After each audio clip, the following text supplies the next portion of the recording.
Mobile sir ಇಲ್ಲಿ ನೋಡಿ sir.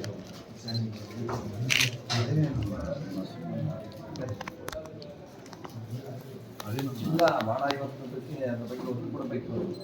ಅಷ್ಟೆಲ್ಲ ಬೆಂಗಳೂರು ಮಟ್ಟಿಂದಲೇ ನಮಗೂ ಇಲ್ಲಿ ಸ್ವಲ್ಪ ಎಲ್ಲ ವಾಸ್ತವ್ಯ ಇದ್ದಾರೆ. ಕರೆಕ್ಟು.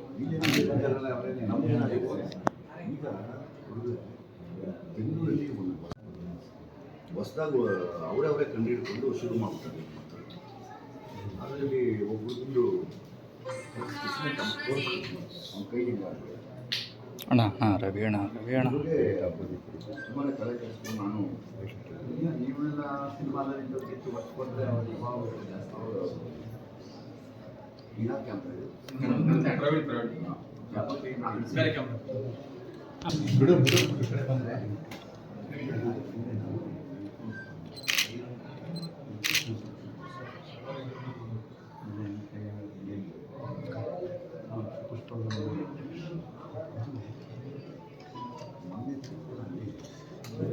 ಹೆಣ್ಮಕ್ಳಿಗೆ ಹೆಚ್ಚಿದೆ, 4 ಹೆಣ್ಮಕ್ಳಿಗೆ ಹೆಚ್ಚಿದೆ.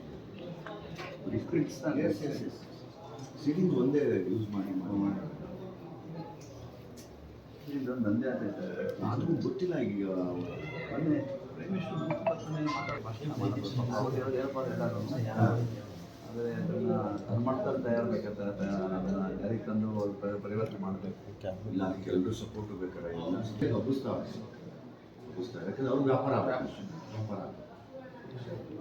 ಅದು ನಾನು ಪೊಲೀಸ್ನವ್ರಿಗೆ ಹೇಳ್ತೀನಿ, ಇವಾಗ ನಾವು ಎಷ್ಟಾದ್ರೂ ಏನು ಮಾಡ್ತೀವಿ, ತಂದ್ಬಿಡ್ತಾರೆ, ಬಂದ್ಬಿಡ್ತಾರೆ, ಇದೇಕೆ ಆಯ್ತಾ ನನಗೆ ಸ್ವಲ್ಪ ಸ್ಟ್ರಿಕ್ಟ್ ಆದ ಕಾರಣಗಳು.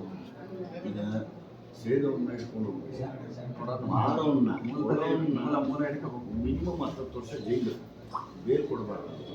ಅವಾಗ ಏನಾಗುತ್ತೆ, ಒಂದು ಸ್ಟ್ಯಾಂಡ್ ನಿಂತ್ಕೊಳ್ಳುತ್ತೆ, ಭಯ ಬರುತ್ತೆ. ಇಲ್ಲಾಂದರೆ ಅವ್ರಿಗೆ ಈಸಿಯಾಗಿ ಬೇಲ್ ತೊಗೋತಾರೆ, ಬರ್ತಾರೆ, ಇನ್ನೊಬ್ಬರಿಗೆ ಏನು ಮಾಡಿಸ್ತಾರೆ.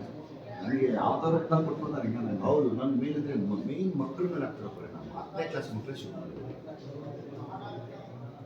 ಪರಿಣಾಮ.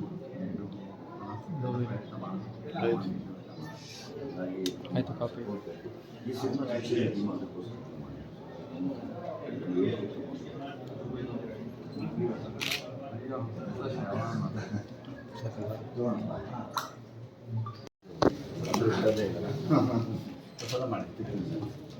ಒಂಬತ್ತಕ್ಕೆ ಭೀಮಾ ಸಿನಿಮಾ ರಿಲೀಸ್ ಆಗ್ತಾ ಇದೆ.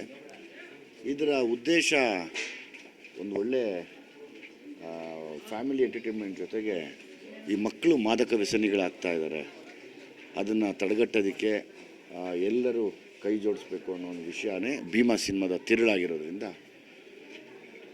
ಇಲ್ಲಿ ಈ ಪವಿತ್ರವಾದ ಕ್ಷೇತ್ರ ಯಾವತ್ತಿದ್ರೂ ವಿದ್ಯಾಭ್ಯಾಸಕ್ಕೆ ಮತ್ತು ಅವರು ಮುಂದುವರಿಯೋದಕ್ಕೆ ಇವತ್ತು ಯಾರು ದೊಡ್ಡ ದೊಡ್ಡ ಆಫೀಸರ್ಗಳಾಗಿದ್ದಾರೆ ಎಲ್ಲರೂ ಇಲ್ಲಿಂದ ಹೋಗಿರೋರೆ. ಹಂಗಾಗಿ ನಾನು ಪ್ರತಿ ಸರಿನೂ ಸಿನಿಮಾ ರಿಲೀಸ್ ಮುಂಚೆ ಇಲ್ಲಿ ಬಂದು ಪೂಜೆ ಮಾಡ್ಕೊಂಡು ಹೋಗ್ತೀನಿ. ದೊಡ್ಡವರಿದ್ದಾಗ ಕೂಡ ಬರ್ತಿದ್ದೆ. ನಮಗೆ ಇಲ್ಲಿ ಬಂದಾಗ ಏನೋ ಒಂದು ಶಕ್ತಿ ಥರ, ಎನರ್ಜಿ ಥರ ಇರುತ್ತೆ ಇಲ್ಲಿ. ಆ ಸಿನಿಮಾದ ಪ್ರಮೋಷನ್ ವಿಷಯವಾಗಿ ನಾನು ಯಾವತ್ತೂ ಕಾಲೇಜ್ಗಳಿಗೆ ಹೋಗ್ತಾ ಇರಲಿಲ್ಲ. ಸೊ ಹಾಗಾಗಿ ಮಠಕ್ಕೆ ಬಂದು ಮೊದಲನೇ ಸರಿ ಪೂಜೆ ಸಲ್ಲಿಸಿ ಇಲ್ಲಿಂದ ನೆಕ್ಸ್ಟು ತುಮಕೂರು ಗೌರ್ಮೆಂಟ್ ಕಾಲೇಜ್ಗೆ ಹೋಗಿ ಅದನ್ನು ಮುಂದುವರ್ಸೋಣ ಅಂತ. ಆಗಸ್ಟ್ 9ಕ್ಕೆ ರಿಲೀಸ್ ಆಗ್ತಾ ಇರೋದ್ರಿಂದ ಇವತ್ತು ಬೆಂಗಳೂರಿಗೆ ಉಟ್ಕೊಂಡಿರುವಂಥ ಒಂದು ಹೊಸ ಮಾದಕ ವ್ಯಸನದ ಅಂಶ ಅಂತ ಹೇಳ್ಬೋದು, ಆ ಒಂದು ಪದಾರ್ಥ ಅದು ಈಗಾಗಲೇ ಎಲ್ಲ ತಾಲೂಕುಗಳ ಬಾಗಿಲುಗಳು ತಟ್ಟಿ ಒಳಗೆ ಬರ್ತಾ ಇದೆ. ಅದನ್ನು ತಡೆಗಟ್ಟಬೇಕಾಗಿರೋದು ನಮ್ಮೆಲ್ಲರ ಕರ್ತವ್ಯ. ಯಾಕಂದರೆ ಮಕ್ಕಳ ಭವಿಷ್ಯದ ರೂಪವಾಗಿ. ಹಂಗಾಗಿ ಅದೇ ಬುದ್ಧಿಯವ್ರಿಗೂ ಕೇಳಿಕೊಂಡೆ, ಅವರು ನಮ್ಮ ಸಪೋರ್ಟ್ ಇದೆ. ಅದ್ರ ನಡುವೆ ಎಲ್ಲ ಕಡೆ ಜಾಸ್ತಿ ಆಗಿಬಿಟ್ಟಿದೆ, ಇದು ಒಳ್ಳೆಯ ಉದ್ದೇಶ ಇಟ್ಕೊಂಡು ಮಾಡಿದ್ದಾರೆ ಅಂತ ಕೂಡ ಅವರು ಹೇಳಿದ್ರು.